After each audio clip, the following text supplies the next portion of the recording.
Welcome back to Good Day Stateline. Today, getting the chance to Skype with Carrie from Habitat for Humanity. Hi, Carrie. Hi. So, Thanks for tell me a having me. little bit about yourself and how you got involved with Habitat for Humanity. Oh, yeah. So, so I'm the executive director of the Rockford area affiliate of Habitat. But I've been a volunteer with Habitat really for a long time. So I started my volunteer work when I was a junior in college. So 2 years ago. And I was an RA at my university, at Western Illinois University in Macomb. And I had to do a community service project with the residents on my floor. And so I chose Habitat. And we showed up at a work site. I had 16 freshman girls come with me and showed up at a work site. We were asked to dig a trench for some utility lines that was 30 feet long and 4 feet deep. So it was a huge task. About 2 hours into the digging, one of the house leaders from the house came out and asked if which one Carrie was. And so I raised my hand and he said, "Come on in. I need your help with something." And so I went inside and he introduced me to this woman named Kathy. And he said, "I'm going to have you help Kathy hang the front door of the house." And I thought, oh no, I have no idea. I'm like 20 years old. I have no clue how to do anything, let alone hang a front door. So they showed us, and then, we messed it up a few times. So it took like 3 tries for us to get this front door hung. And it took over 3 hours, which for those of you who know how to hang a front door, it doesn't take 3 hours, but it took Kathy and I a long time to get it. And then at the end, we were so excited that we got it right. Like where there were no gaps and it fit perfectly and it closed and opened. And she was like, "Kira, will you do me a favor?" And I was like, "Sure, Kathy, whatever you need." She was like, "Will you go outside? And when I say, okay, will you knock?" And I was like, "Sure." I had no idea.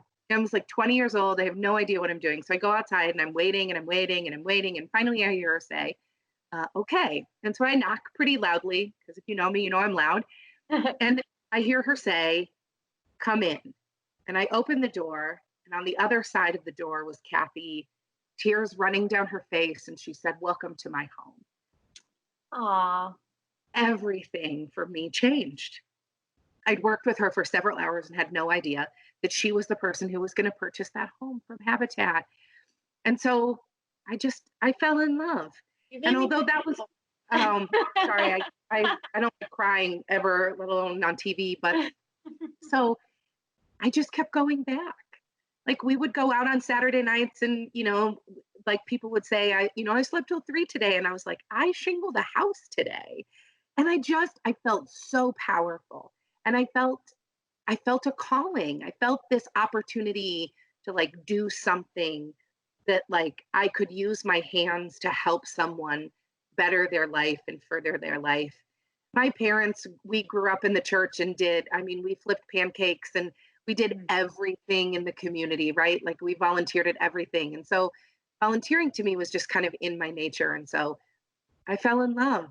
And then I started doing disaster recovery work after Hurricane Ivan and then after Hurricane Katrina. And I don't know, there's something really powerful about um, using your hands to help someone in a situation that betters their life. And so I worked in nonprofits for a while after college and then ended up, You um, knew. I knew someone forwarded me the link for this job and I was like, I'm going to go for it. And so, yeah, so about 5.5 years ago, I accepted the position here in Rockford. So, That's such a great story and definitely leads to my next question, which is how has the coronavirus and COVID-19 changed Habitat for Humanity and how can we continue to still be a part of it if we want to? yeah, thank you. It's changed everything. So we've closed everything. We rely 100% on volunteers to build our homes, and a majority of the volunteers who help us are retired. And so, not only are they a vulnerable population, but also it's such a risk to have people come together. And so, we've halted all of our construction um, projects.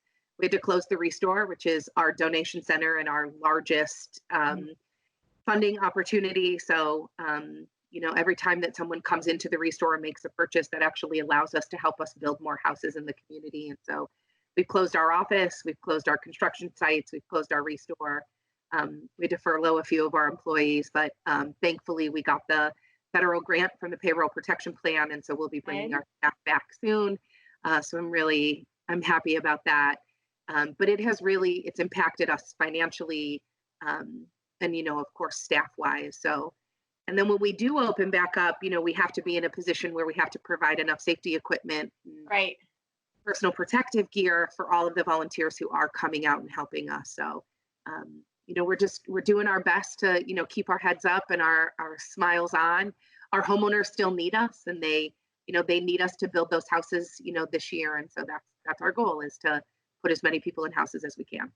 So, is there anything that our viewers can do to help you in any way right now? Yeah. So yes, there are. So thank you for asking me that. So, we rely on financial donations from the community. So if you're in a position where you have some fluid cash, and you are interested in helping us continue the ministry and the mission of Habitat for Humanity, we would gladly accept your cash donations.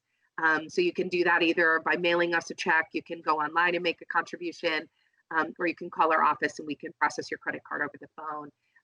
So you can help us financially.